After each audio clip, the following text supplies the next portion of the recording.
Red Harvest by Dashiell Hammett. Chapter 1. A Woman in Green and a Man in Gray. I first heard Poisonville called Poisonville by a red-haired mucker named Hickey Dewey in the big ship in Butte. He also called his shirt a shoit. I didn't think anything of what he had done to the city's name. Later, I heard men who could manage their R's give it the same pronunciation. I still didn't see anything in it but the meaningless sort of humor that used to make Richardsonary the thieves' word for dictionary. A few years later, I went to Poisonville and learned better. Using one of the phones in the station, I called the Herald, asked for Donald Wilson, and told him I had arrived. "Will you come out to my house at 10 this evening?" He had a pleasantly crisp voice. "It's 2101 Mountain Boulevard. Take a Broadway car, get off at Laurel Avenue, and walk 2 blocks west." I promised to do that. Then I rode up to the Great Western Hotel, dumped my bags, and went out to look at the city. The city wasn't pretty. Most of its builders had gone in for gaudiness. Maybe they had been successful at first. Since then, the smelters, whose brick stacks stuck up tall against a gloomy mountain to the south, had yellow-smoked everything into a uniform dinginess. The result was an ugly city of 40,000 people, set in an ugly notch between 2 ugly mountains that had all been dirtied up by mining. Spread over this was a grimy sky that looked as if it had come out of a smelter's stacks. The first policeman I saw needed a shave. The second had a couple of buttons off his shabby uniform. The third stood in the center of the city's main intersection, Broadway and Union Street, directing traffic, with a cigar in one corner of his mouth. After that, I stopped checking them up. At 9:30, I caught a Broadway car and followed the directions Donald Wilson had given me. They brought me to a house set in a hedged grass plot on a corner. The maid who opened the door told me Mr. Wilson was not at home. While I was explaining that I had an appointment with him, a slender blonde woman of something less than 30 in green crepe came to the door. When she smiled, her blue eyes didn't lose their stoniness. I repeated my explanation to her. "My husband isn't in now." A barely noticeable accent slurred her S's. "But if he's expecting you, he'll probably be home shortly." She took me upstairs to a room on the Laurel Avenue side of the house, a brown and red room with a lot of books in it. We sat in leather chairs, half facing each other, half facing a burning coal grate, and she set about learning my business with her husband. "Do you live in Poisonville?" she asked first. "No, San Francisco." "But this isn't your first visit?" "Yes." "Really? How do you like our city? I haven't seen enough of it to know." That was a lie.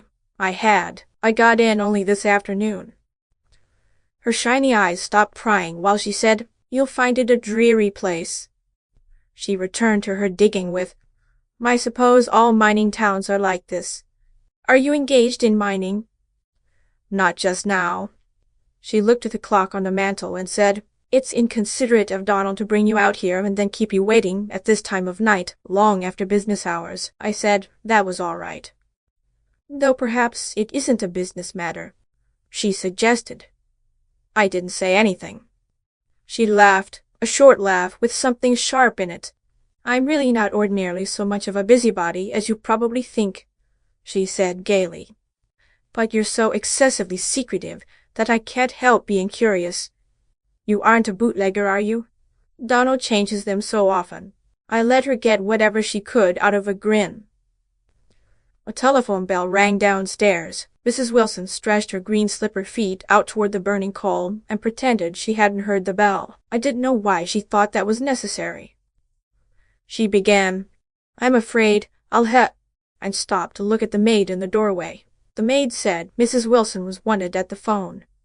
She excused herself and followed the maid out. She didn't go downstairs, but spoke over an extension within earshot. I heard, "Mrs. Wilson speaking." "Yes." "I beg your pardon?" "Who?" "Can't you speak a little louder?" "What?" "Yes. Yes. Who is this?" "Hello? Hello?" The telephone hook rattled. Her steps sounded down the hallway, rapid steps. I set fire to a cigarette and stared at it until I heard her going down the steps. Then I went to a window, lifted an edge of the blind, and looked out at Laurel Avenue, and at the square white garage that stood in the rear of the house on that side. Presently, a slender woman in dark coat and hat came into sight, hurrying from house to garage. It was Mrs. Wilson. She drove away in a Buick coupe. I went back to my chair and waited. 3/4 of an hour went by. At 5 minutes after 11, automobile brakes screeched outside. 2 minutes later, Mrs. Wilson came into the room. She had taken off hat and coat. Her face was white, her eyes almost black. "I'm awfully sorry," she said, her tight-lipped mouth moving jerkily. "But you've had all this waiting for nothing. My husband won't be home tonight." I said I would get in touch with him at the Herald in the morning. I went away wondering why the green toe of her left slipper was dark and damp with something that could have been blood. I walked over to Broadway and caught a streetcar. 3 blocks north of my hotel, I got off to see what the crowd was doing around a side entrance of the city hall. 30 or 40 men and a sprinkling of women stood on the sidewalk looking at a door marked Police Department. There were men from mines and smelters still in their working clothes, gaudy boys from pool rooms and dance halls, sleek men with slick, pale faces, men with the dull look of respectable husbands, a few just as respectable and dull women, and some ladies of the night. On the edge of this congregation, I stopped beside a square-set man in rumpled gray clothes. His face was grayish too, even the thick lips, though he wasn't much older than 30. His face was broad, thick-featured, and intelligent. For color, he depended on a red Windsor tie that blossomed over his gray flannel shirt. "What's the rumpus?" I asked him. He looked at me carefully before he replied, as if he wanted to be sure that the information was going into safe hands. His eyes were gray as his clothes, but not so soft. "Don Wilson's gone to sit on the right hand of God, if God don't mind looking at bullet holes." "Who shot him?" I asked. The gray man scratched the back of his neck and said, "Somebody with a gun." I wanted information, not wit. I would have tried my luck with some other member of the crowd if the red tie hadn't interested me. I said, "I'm a stranger in town. Hang the Punch and Judy on me. That's what strangers are for." Donald Wilson, Esquire, publisher of the Morning and Evening Heralds, was found in Hurricane Street a little while ago, shot very dead by parties unknown. He recited in a rapid sing-song. "Does that keep your feelings from being hurt?" "Thanks." I put out a finger and touched the loose end of his tie. "Mean anything, or just wearing it?" "I'm Bill Quint." "The hell you are," I exclaimed, trying to place the name. "By God, I'm glad to meet you." I dug out my card case and ran through the collection of credentials I picked up here and there by one means or another. The red card was the one I wanted. It identified me as Henry F. Neal, A.B. Seaman, member in good standing of the Industrial Workers of the World. There wasn't a word of truth in it. I passed this card to Bill Quint. He read it carefully, front and back, returned it to my hand, and looked me over from hat to shoes, not trustfully. "He's not going to die any more," he said. "Which way you going?" "Any." We walked down the street together, turned a corner, aimlessly as far as I knew. "What brought you in here, if you're a sailor?" he asked casually. "Where'd you get that idea?" "There's the card." "I got another that proves I'm a timber beast," I said. "If you want me to be a miner, I'll get one for that tomorrow." "You won't. I run 'em here." "Suppose you got a wire from Chai?" I asked. "Hell with Chai. I run 'em here." He nodded at a restaurant door and asked, "Drink?" "Only when I can get it."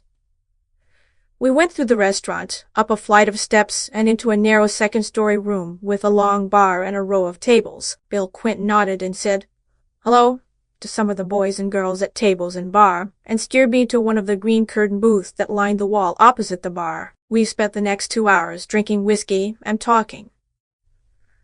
The gray man didn't think I had any right to the card I'd showed him, nor to the other one I had mentioned.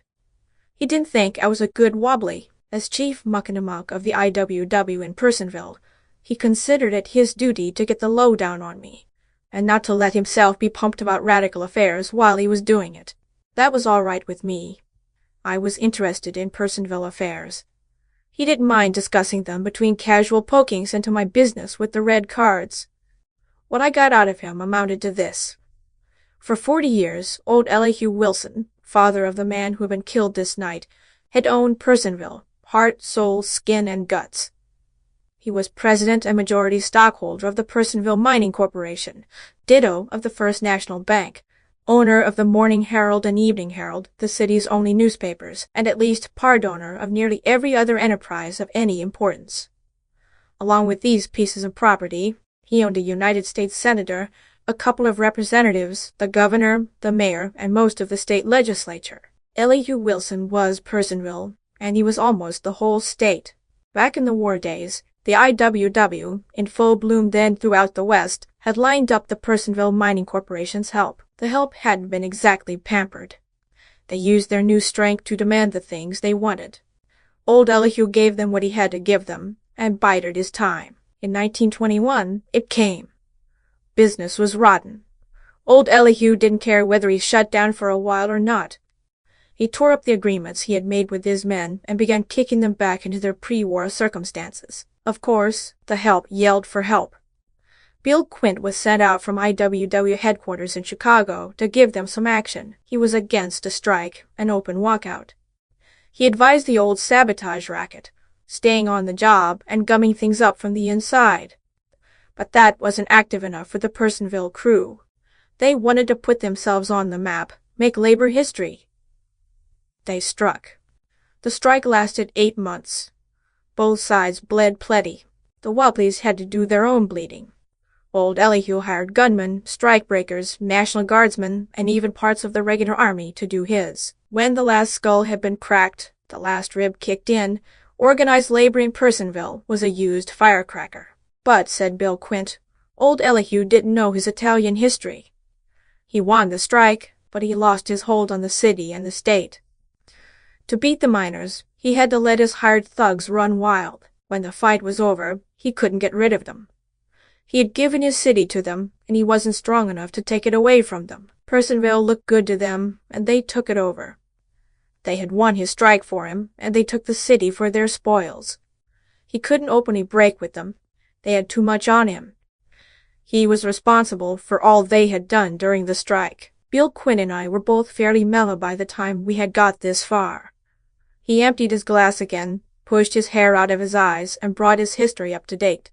The strongest of 'em now is probably Pete the Finn. This stuff we're drinking's his. Then there's Lou Yard. He's got a loan shop down on Parker Street. Does a lot of bail bond business. Handles most of the burg's hot stuff, so they tell me, and is pretty thick with Noonan, the chief of police. This kid Max Thaler, Whisper, has got a lot of friends, too. A little slick dark guy with something wrong with his throat. Can't talk. Gambler. Those three, with Noonan, just about help Elihu run this city, help him more than he wants. But he's got to play with 'em, or else. This fellow who was knocked off tonight, Elihu's son, where did he stand? I asked. Where Papa put him, and he's where Papa put him now. You mean the old man had him? Maybe, but that's not my guess. This Don just came home and began running the papers for the old man. It wasn't like the old devil, even if he was getting close to the grave, to let anybody cop anything from him without hitting back. But he had to be cagey with these guys. He brought the boy and his French wife home from Paris and used him for his monkey. A damn nice fatherly trick. Don starts a reform campaign in the papers. Clear the burg of vice and corruption. Which means clear it of Pete and Lou and Whisper, if it goes far enough. Get it? The old man's using the boy to shake 'em loose. I guess they got tired of being shook. There seems to be a few things wrong with that guess, I said. There's more than a few things wrong with everything in this lousy burg. Had enough of this paint? I said I had. We went down to the street. Bill Quint told me he was living in the Miners' Hotel in Forest Street. His way home ran past my hotel, so we walked down together. In front of my hotel, a beefy fellow with the look of a plainclothes man stood on the curb and talked to the occupant of a Stutz touring car. That's Whisper in the car, Bill Quint told me. I looked past the beefy man and saw Thaler's profile. It was young, dark, and small, with pretty features, as regular as if they'd been cut by a die. He's cute, I said. Uh-huh, the gray man agreed. and so's dynamite. End of Chapter 1. Chapter 2. The Czar of Poisonville. The Morning Herald gave 2 pages to Donald Wilson and his death. His picture showed a pleasant, intelligent face with curly hair, smiling eyes and mouth, a cleft chin, and a striped necktie. The story of his death was simple. At 10:40 the previous night, he had been shot 4 times in the stomach, chest, and back, dying immediately. The shooting had taken place in the 1100 block of Hurricane Street. Residents of that block who looked out after hearing the shots saw the dead man lying on the sidewalk. A man and a woman were bending over him. The street was too dark for anyone to see anybody or anything clearly. The man and woman had disappeared before anybody else reached the street. Nobody knew what they looked like. Nobody had seen them go away. 6 shots had been fired at Wilson from a .32 caliber pistol. 2 of them had missed him, going into the front wall of a house. Tracing the course of these 2 bullets, the police had learned that the shooting had been done from a narrow alley across the street. That was all anybody knew. Editorially, the Morning Herald gave a summary of the dead man's short career as a civic reformer and expressed a belief that he had been killed by some of the people who didn't want Poisonville cleaned up. The Herald said the chief of police could best show his own lack of complicity by speedily catching and convicting the murderer or murderers. The editorial was blunt and bitter. I finished it with my second cup of coffee, jumped a Broadway car, dropped off at Laurel Avenue, and turned down toward the dead man's house. I was half a block from it when something changed my mind and my destination. A smallish young man in 3 shades of brown crossed the street ahead of me. His dark profile was pretty. He was Max Thader, alias Whisper. I reached the corner of Mountain Boulevard in time to catch the flash of his brown-covered rear leg vanishing into the late Donald Wilson's doorway. I went back to Broadway, found a drugstore with a phone booth in it, searched the directory for Elihu Wilson's residence number, called it, told somebody who claimed to be the old man's secretary that I'd been brought from San Francisco by Donald Wilson, that I knew something about his death, and that I wanted to see his father. When I made it emphatic enough, I got an invitation to call. The Czar of Poisonville was propped up in bed when his secretary, a noiseless, slim, sharp-eyed man of 40, brought me into the bedroom.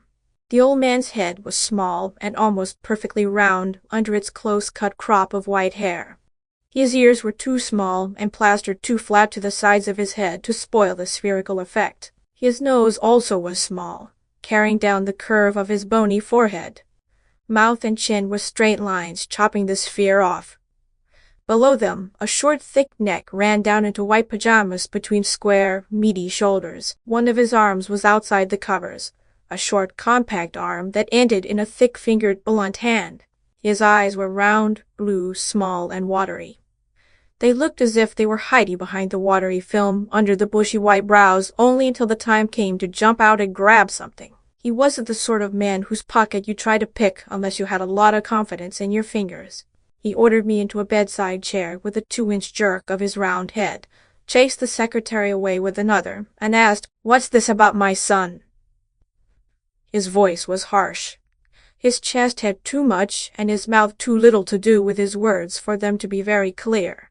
"I'm a Continental Detective Agency operative, San Francisco branch," I told him. "A couple of days ago, we got a check from your son and a letter asking that a man be sent here to do some work for him. I'm the man. He told me to come out to his house last night. I did, but he didn't show up. When I got downtown, I learned he had been killed." Elihu Wilson peered suspiciously at me and asked, "Well, what of it?" "While I was waiting, your daughter-in-law got a phone message, went out, came back with what looked like blood on her shoe, and told me her husband wouldn't be home. He was shot at 10:40. She went out at 10:20, came back at 11:05.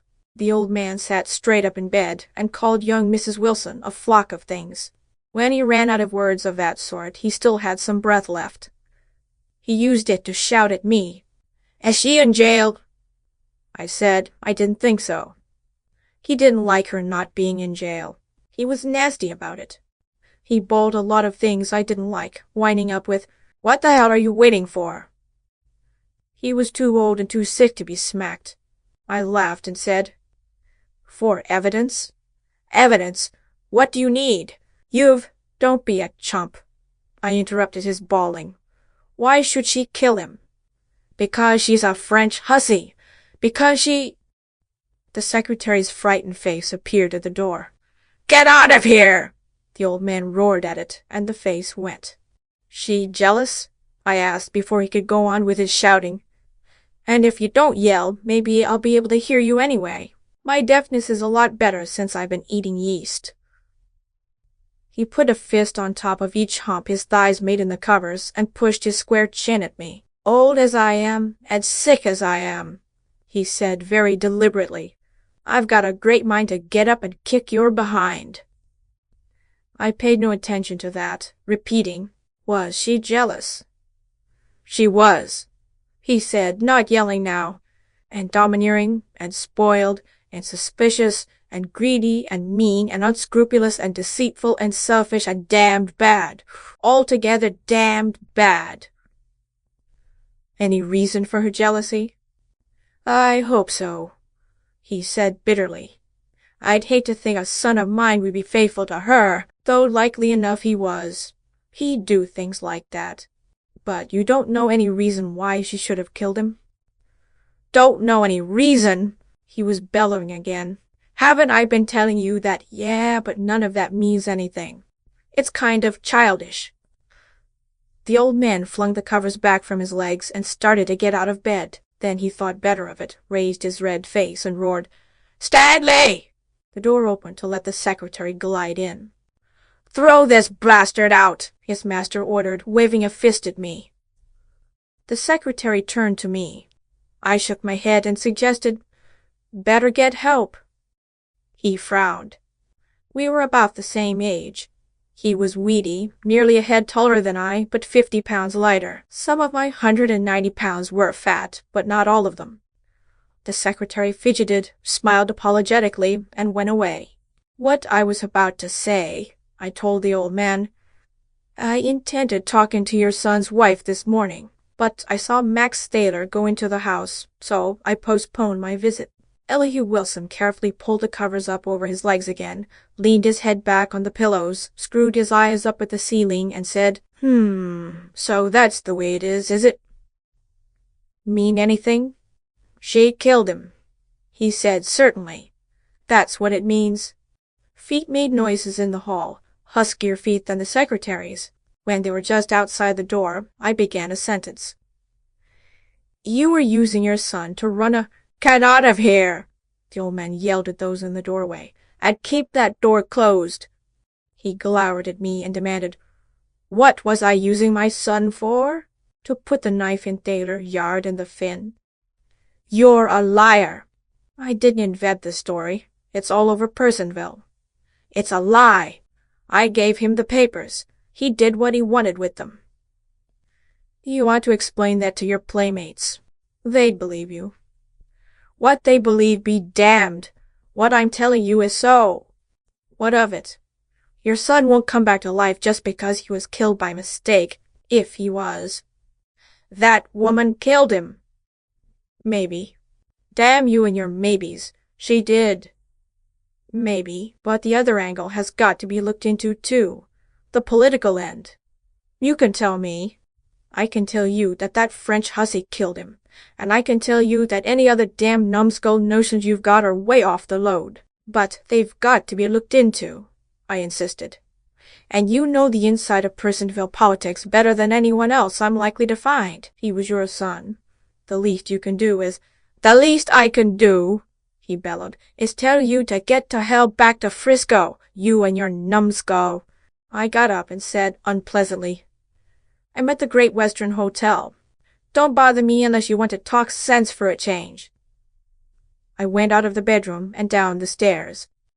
The secretary hovered around the bottom step, smiling apologetically. A fine old rowdy, I growled.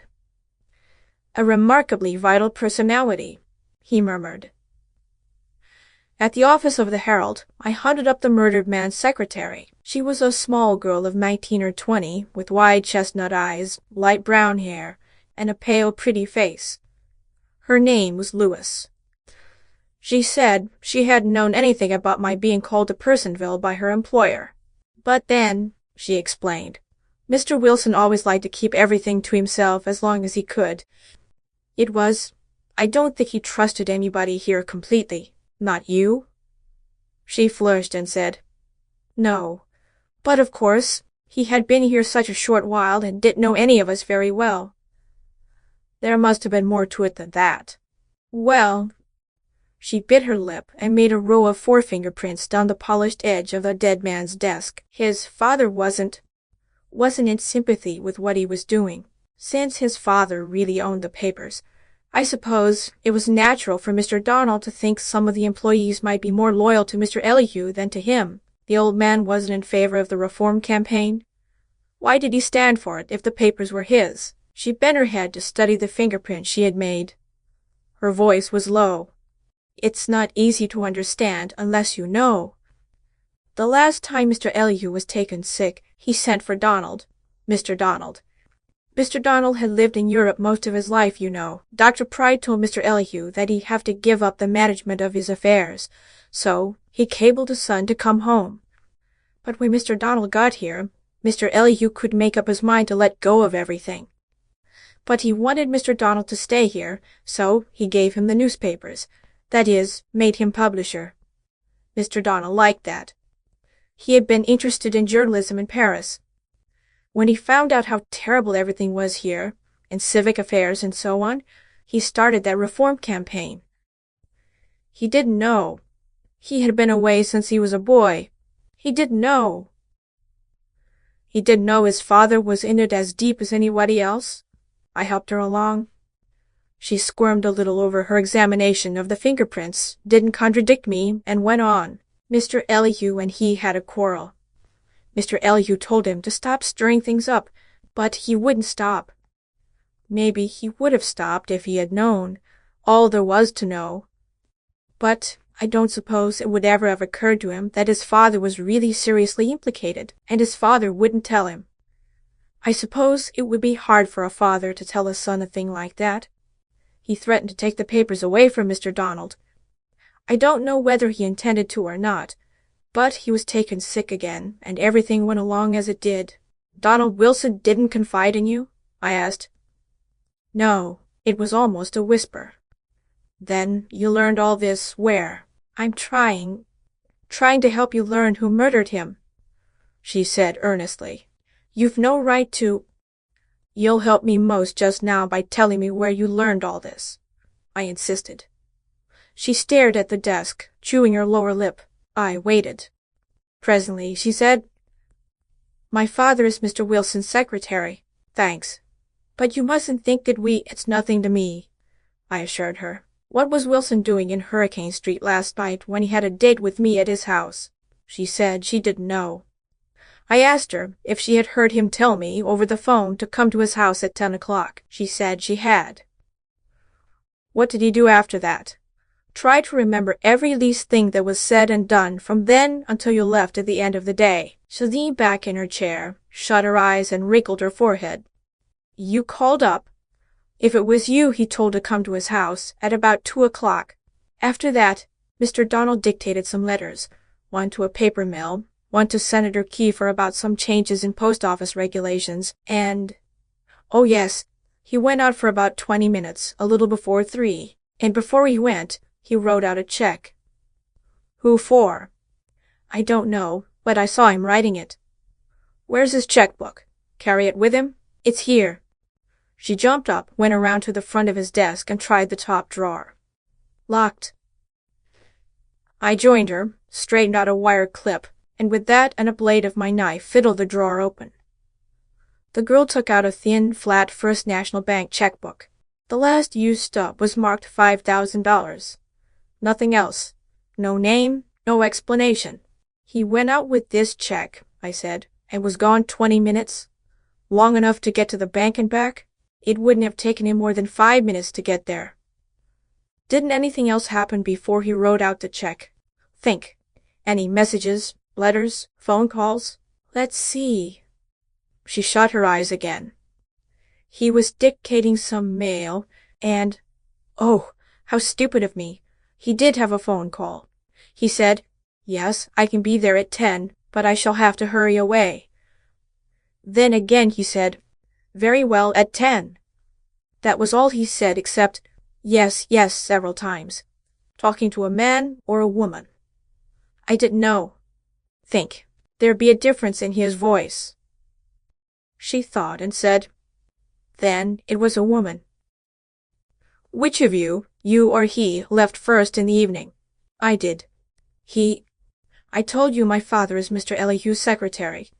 He and Mr. Donald had an engagement for the early part of the evening, something about the paper's finances. Father came in a little after 5.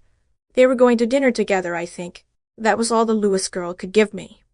She knew nothing that would explain Wilson's presence in the 1100 block of Hurricane Street, she said. She admitted knowing nothing about Mrs. Wilson. We frisked the dead man's desk and dug up nothing in any way informative. I went up against the girls at the switchboard and learned nothing. I put in an hour's work on messengers, city editors, and the like, and my pumping brought up nothing. The dead man, as his secretary said, had been a good hand at keeping his affairs to himself. End of Chapter 2. Chapter 3. Dinah Brand. At the First National Bank, I got hold of an assistant cashier named Albury, a nice-looking blond youngster of 25 or so. "I certified the check for Wilson," he said after I explained what I was up to. "It was drawn to the order of Dinah Brand, $5,000. Know who she is?" "Oh, yes, I know her." "Mind telling me what you know about her?" "Not at all. I'd be glad to, but I'm already 8 minutes overdue at a meeting with— Can you have dinner with me this evening and give it to me then?" "That'll be fine," he said. 7 o'clock at the Great Western?" "Right-o." "I'll run along and let you get to your meeting. But tell me, has she an account here?" "Yes, and she deposited the check this morning. The police have it." "Yeah? And where does she live?" 1232 Hurricane Street. I said, "Well, well, and see you tonight," and went away. My next stop was in the office of the chief of police in the city hall. Noonan, the chief, was a fat man with twinkling greenish eyes set in a round jovial face. When I told him what I was doing in his city, he seemed glad of it. He gave me a handshake, a cigar, and a chair. "Now," he said when we were settled, "tell me who turned the trick." "The secret's safe with me." "You and me both," he said cheerfully through smoke. "But what do you guess?"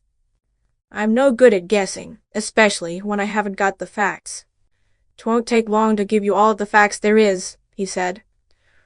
"Wilson got a $5,000 check in Dinah Brand's name certified yesterday just before bank closing. Last night, he was killed by slugs from a .32 less than a block from her house. People that heard the shooting saw a man and a woman bending over the remains. Right and early this morning, the said Dinah Brand deposits the said check in the said bank. Well, who is this Dinah Brand?" The chief dumped the ash off his cigar in the center of his desk, flourished the cigar in his fat hand, and said, "A soiled dove, as the fellow says, a deluxe hustler, a big league gold digger." "Gone up against her yet?" "No, there's a couple of slants to be taken care of first. We're keeping an eye on her and waiting. This I've told you is under the hat." "Yeah. Now listen to this." And I told him what I had seen and heard while waiting in Donald Wilson's house the previous night. When I had finished, the chief bunched his fat mouth, whistled softly, and exclaimed, "Man, that's an interesting thing you've been telling me. So it was blood on her slipper? And she said her husband wouldn't be home?" "That's what I took it for," I said to the first question, and, "Yeah," to the second. "Have you done any talking to her since then?" he asked. "No. I was up that way this morning, but a young fellow named Thayer went into the house ahead of me, so I put off my visit." "Grease us twice." His greenish eyes glittered happily. "Are you telling me the Whisper was there?" "Yeah." He threw his cigar on the floor, stood up, planted his fat hands on the desktop, and leaned over them toward me, oozing delight from every pore. "Man, you've done something," he purred. "Dinah Brand is this Whisper's woman. Let's me and you just go out and kind of talk to the widow." We climbed out of the chief's car in front of Mrs. Wilson's residence. The chief stopped for a second with one foot on the bottom step to look at the black crepe hanging over the bell. Then he said, "Well, what's got to be done has got to be done." And we went up the steps. Mrs. Wilson wasn't anxious to see us, but people usually see the chief of police if he insists. This one did. We were taken upstairs to where Donald Wilson's widow sat in the library. She was in black. Her blue eyes had frost in them. Noonan and I took turns mumbling condolences, and then he began. "We just want to ask you a couple of questions. For instance, like, where did you go last night?" She looked disagreeably at me, then back to the chief, frowned, and spoke haughtily. "May I ask why I'm being questioned in this manner?" I wondered how many times I'd heard that question, word for word and tone for tone, while the chief, disregarding it, went on amiably. "And then there was something about one of your shoes being stained. The right one, or maybe the left. Anyways, it was one or the other." A muscle began twitching in her upper lip. "Was that all?" the chief asked me. Before I could answer, he made a clucking noise with his tongue and turned his genial face to the woman again. "I almost forgot. There was a matter of how you knew your husband wouldn't be home." She got up unsteadily, holding the back of her chair with one white hand. "I'm sure you'd excuse—" "It's all right." The chief made a big-hearted gesture with one beefy paw. "We don't want to bother you. Just where you went, and about the shoe, and how you knew he wasn't coming back. And come to think of it, there's another. What Thaler wanted here this morning." Mrs. Wilson sat down again, very rigidly. The chief looked at her. A smile that tried to be tender made funny lines and humps in his fat face. After a little while, her shoulders began to relax. Her chin went lower, a curve came in her back. I put a chair facing her and sat on it. "You'll have to tell us, Mrs. Wilson," I said, making it as sympathetic as I could. "These things have got to be explained. Do you think I have anything to hide?" she asked defiantly, sitting up straight and stiff again, turning each word out very precisely, except that the S's were a bit slurred. "I did go out. The stain was blood. I knew my husband was dead. Thaler came to see me about my husband's death. Are your questions answered now?" "We knew all that," I said. "We're asking you to explain them." She stood up again, said angrily, "I dislike your manner. I refuse to submit to—" Noonan said, "That's perfectly all right, Mrs. Wilson. Only we'll have to ask you to go down to the hall with us." She turned her back to him, took a deep breath, and threw words at me. While we were waiting here for Donald, I had a telephone call. It was a man who wouldn't give his name. He said Donald had gone to the home of a woman named Dinah Brand with a check for $5,000. He gave me her address. Then I drove out there and waited down the street in the car until Donald came out.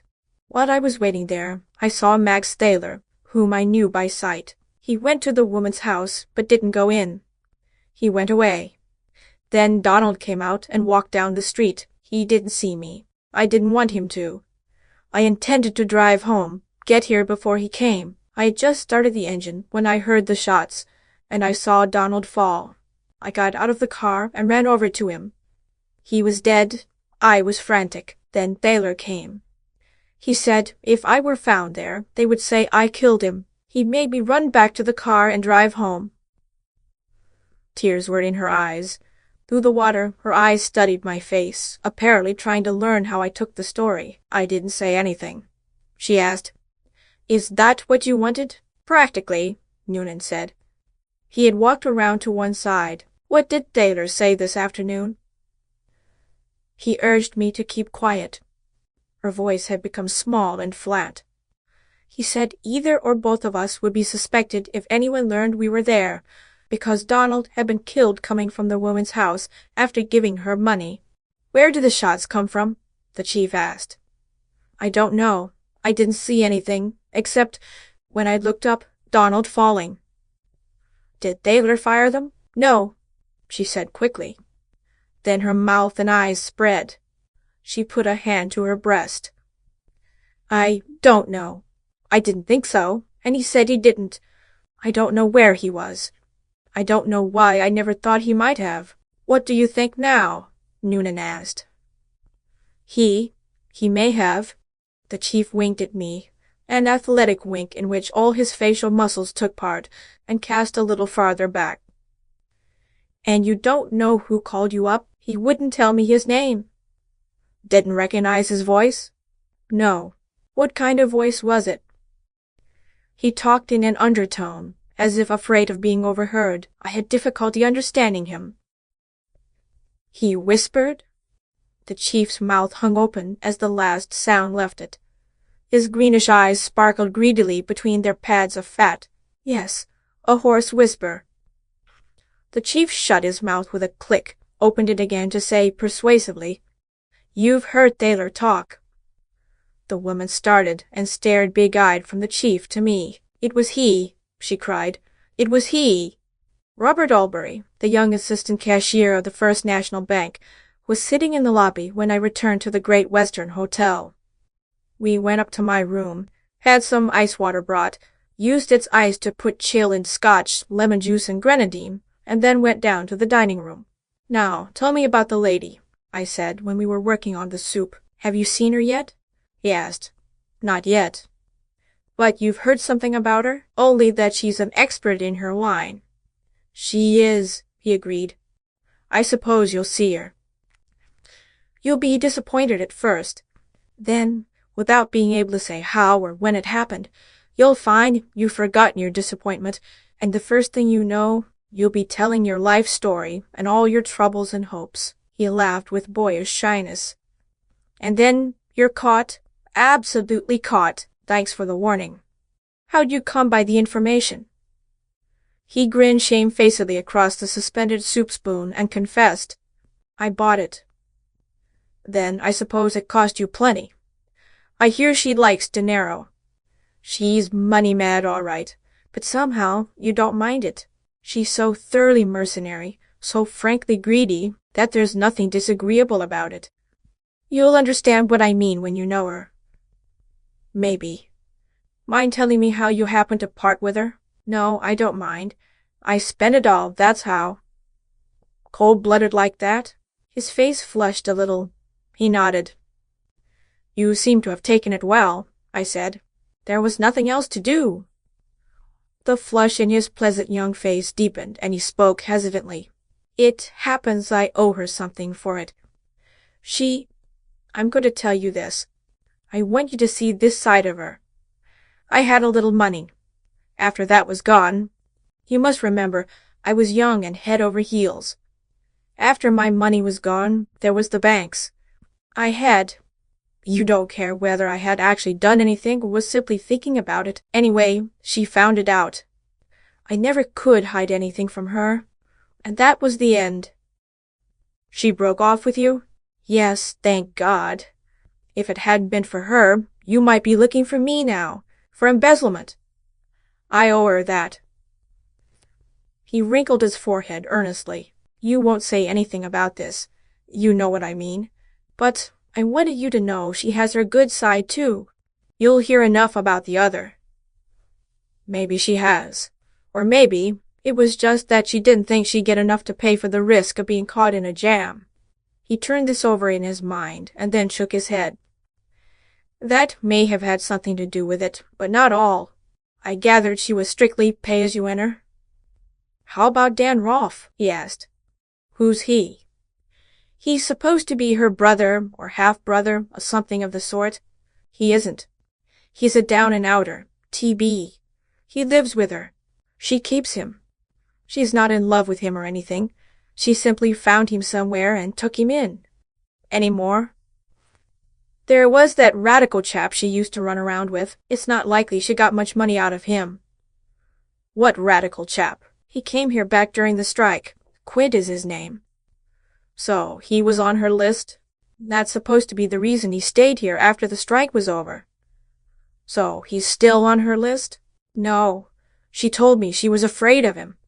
He had threatened to kill her. She seems to have had everybody on her string at one time or another," I said. "Everybody she wanted," he said, and he said it seriously. "Donald Wilson was the latest?" I asked. "I don't know," he said. "I had never heard anything about them, had never seen anything. The chief of police had us try to find any checks he may have issued to her before yesterday, but we found nothing. Nobody could remember ever having seen any. Who was her last customer, so far as you know? Lately, I've seen her around town quite often with a chap named Thaler. He runs a couple of gambling houses here. They called him Whisper. You've probably heard of him.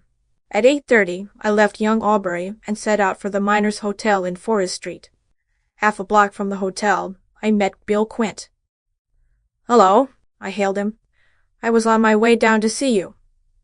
He stopped in front of me, looked me up and down, growled, "So, you're a gumshoe."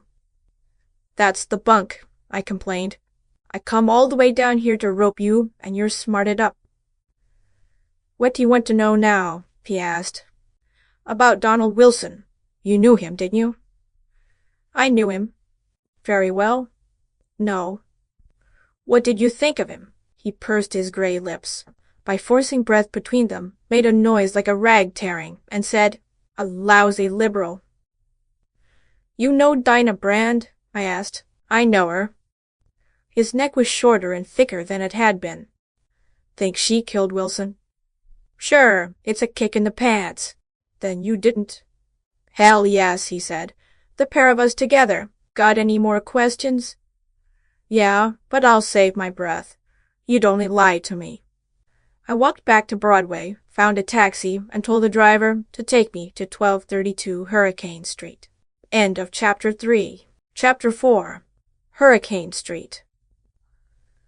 My destination was a gray frame cottage. When I rang the bell, the door was opened by a thin man with a tired face that had no color in it, except a red spot the size of a $50 high on each cheek. "This," I thought, "is the lunger Dan Rolfe. I'd like to see Miss Brand," I told him. "What name shall I tell her?" His voice was a sick man's and an educated man's. "It wouldn't mean anything to her. I want to see her about Wilson's death." He looked at me with level, tired, dark eyes and said, "Yes?" "I'm from the San Francisco office of the Continental Detective Agency. We are interested in the murder." "That's nice of you," he said ironically. "Come in." I went into a ground-floor room where a young woman sat at a table that had a lot of papers on it. Some of the papers were financial service bulletins, stock and bond market forecasts. One was a racing chart. The room was disorderly, cluttered up. There were too many pieces of furniture in it, and none of them seemed to be in its proper place. "Dinah," the lunger introduced me. "This gentleman has come from San Francisco on behalf of the Continental Detective Agency to inquire into Mr. Donald Wilson's demise." The young woman got up, kicked a couple of newspapers out of her way, and came to me with one hand out. She was an inch or two taller than I, which made her about 5'8". She had a broad-shouldered, full-breasted, round-hipped body and big, muscular legs. The hand she gave me was soft, warm, and strong. Her face was the face of a girl of 25, already showing signs of wear. Little lines crossed the corners of her big, ripe mouth. Fainter lines were beginning to make nets around her thick-lashed eyes. They were large eyes, blue, and a bit bloodshot. Her coarse hair, brown, needed trimming, and was parted crookedly. One side of her upper lip had been rouged higher than the other. Her dress was of a particularly unbecoming wine color, and it gaped here and there down one side, where she had neglected to snap the fasteners, or they had popped open. There was a run down the front of her left stocking. This was the Dinah Brand who took her pick of Poisonville's men, according to what I had been told. "His father sent for you, of course," she said, while she moved a pair of lizard-skin slippers and a cup and saucer off a chair to make room for me. Her voice was soft, lazy. I told her the truth. Donald Wilson sent for me. I was waiting to see him while he was being killed. "Don't go away, Dan," she called to Rolfe. He came back into the room. She returned to her place at the table. He sat on the opposite side, leaning his thin face on a thin hand, looking at me without interest. She drew her brows together, making 2 creases between them, and asked, "You mean he knew someone meant to kill him?" "I don't know. He didn't say what he wanted. Maybe just help in the reform campaign." "But you—" I made a complaint. It's no fun being a sleuth when somebody steals your stuff, does all the questioning. I'd like to find out what's going on, she said, a little laugh gurgling down in her throat. I'm that way, too. For instance, I'd like to know why you made him have that check certified. Very casually, Dan Rolfe shifted in his chair, leaning back, lowering his thin hands out of sight below the table's edge. So, you found out about that? Dinah Brand asked. She crossed left leg over right and looked down, her eyes focused on the run in her stocking. Honest to God, I'm going to stop wearing them, she complained. I'm going barefooted. I paid $5 for these socks yesterday. Now look at the damn things. Every day, runs. It's no secret, I said. I mean the check, not the runs. Noonan's got it. She looked at Rolfe, who stopped watching me long enough to nod once. If you talked my language, she drawled, looking narrow-eyed at me, I might be able to give you some help. Maybe, if I knew what it was. Money, she explained. The more the better. I like it. I became proverbial. Money saved is money earned. I can save you money and grief. That doesn't mean anything to me, she said, though it sounds like it's meant to. The police haven't asked you anything about the check? She shook her head no. I said, Noonan's figuring on hanging the rap on you as well as on Whisper. Don't scare me, she lisped. I'm only a child. Noonan knows that Theodore knew about the check. He knows that Theodore came here while Wilson was here, but didn't get in. He knows that Theodore was hanging around the neighborhood when Wilson was shot. He knows that Theodore and a woman were seen bending over the dead man. The girl picked up a pencil from the table and thoughtfully scratched her cheek with it. The pencil made little curly black lines over the rouge. Rolfe's eyes had lost their weariness. They were bright, feverish, fixed on mine. He leaned forward, but kept his hands out of sight below the table. Those things, he said, concern Thaler, not Miss Brand. Thaler and Miss Brand aren't strangers, I said. Wilson brought a $5,000 check here and was killed leaving. That way, Miss Brand might have had trouble cashing it if Wilson hadn't been thoughtful enough to get it certified. My God, the girl protested. If I'd been going to kill him, I'd have done it in here where nobody could have seen it, or waited until he got out of sight of the house. What kind of a dumb onion do you take me for? I'm not sure you killed him, I said. I'm just sure that the fat chief means to hang it on you. What are you trying to do? She asked. Learn who killed him?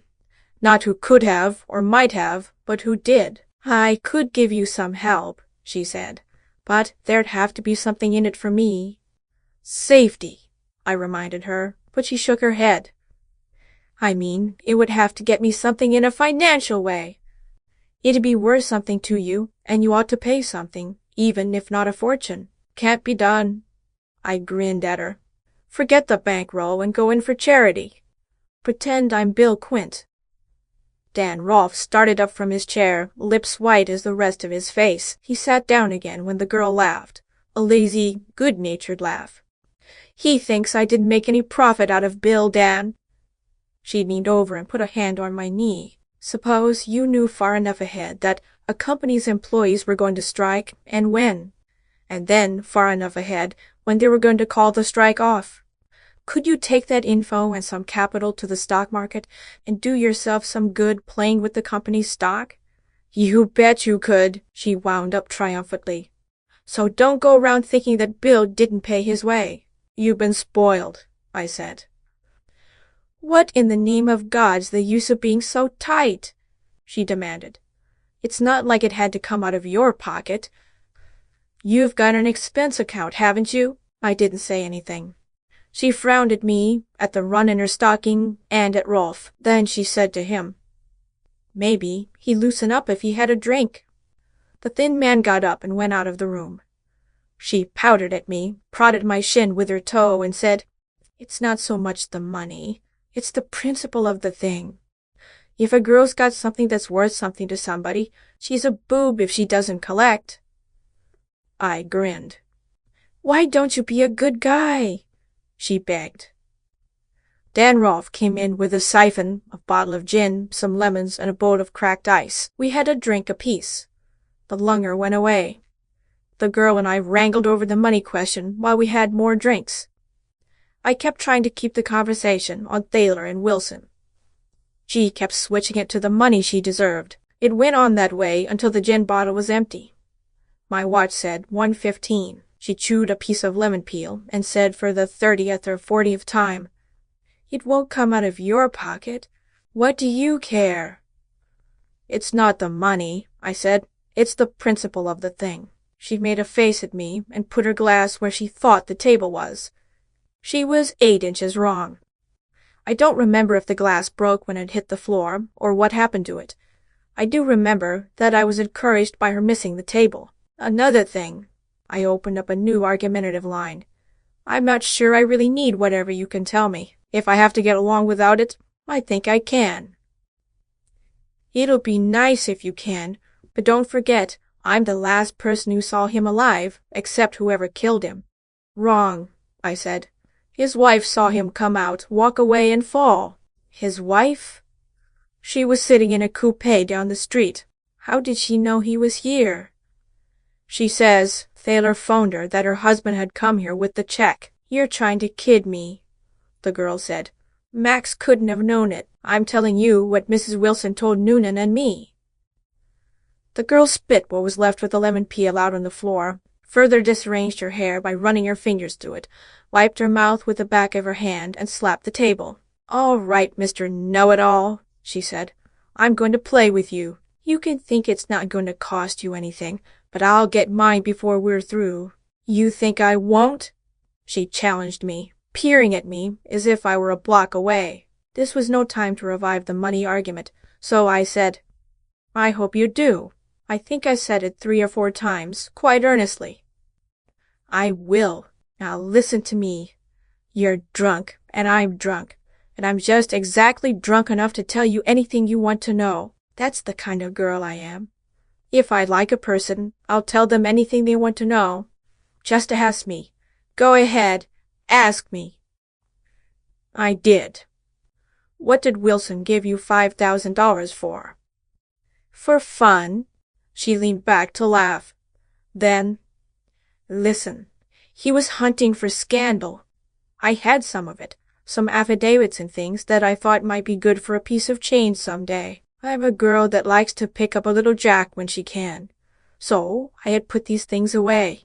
When Donald began going after scalps, I let him know that I had these things, and that they were for sale. I gave him enough of a peep at them to let him know they were good, and they were good. Then we talked how much. He wasn't as tight as you, nobody ever was, but he was a little bit close. So the bargain hung fire till yesterday. Then I gave him the rush, phoned him and told him I had another customer for the stuff and that if he wanted it, he'd have to show up that night with either 5,000 smacks in cash or a certified check. That was hooey, but he hadn't been around much, so he fell for it." "Why 10 o'clock?" I asked. "Why not? That's as good a time as any other. The main thing on a deal like that is to give them a definite time. Now, you want to know why it had to be cash or a certified check? All right, I'll tell you. I'll tell you anything you want to know. That's the kind of girl I am. Always was." She went on that way for 5 minutes, telling me in detail just which and what sort of a girl she was and always had been, and why. I yes-yesed her until I got a chance to cut in with, "All right, now why did it have to be a certified check?" She shut one eye, waggled a forefinger at me, and said, "So he couldn't stop payment, because he couldn't have used the stuff I sold him. It was good, all right. It was too good. It would have put his old man in jail with the rest of them. It would have nailed Papa Elihu tighter than anyone else." I laughed with her while I tried to keep my head above the gin I had guzzled. "Who else would it nail?" I asked. "The whole damn lot of them." She waved a hand. "Max, Luyard, Pete, Noonan, and Elihu Wilson. The whole damned lot of them." "Did Max Thaler know what you were doing?" "Of course not. Nobody but Donald Wilson." Sure of that? Sure, I'm sure. You don't think I was going around bragging about it ahead of time, do you? Who do you think knows about it now? I don't care, she said. It was only a joke on him. He couldn't have used the stuff. Do you think the birds whose secrets you sold will see anything funny in it?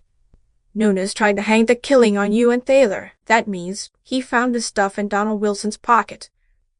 They all thought old Elihu was using his son to break them, didn't they? Yes, sir, she said, and I'm one who thinks the same thing. You're probably wrong, but that doesn't matter.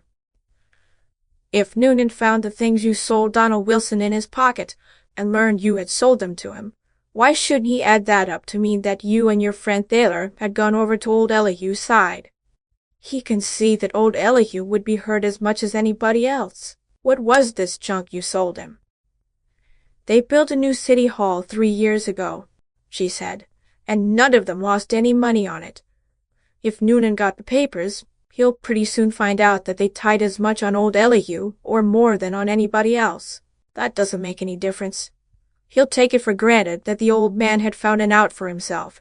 Take my word for it, sister. Noonan and his friends think you and Theodore and Elihu are double-crossing them. I don't give a damn what they think, she said obstinately. It was only a joke. That's all I meant it for. That's all it was. That's good, I growled. You can go to the gallows with a clear conscience. Have you seen Thaler since the murder? No, but Max didn't kill him, if that's what you think. Even if he was around. Why?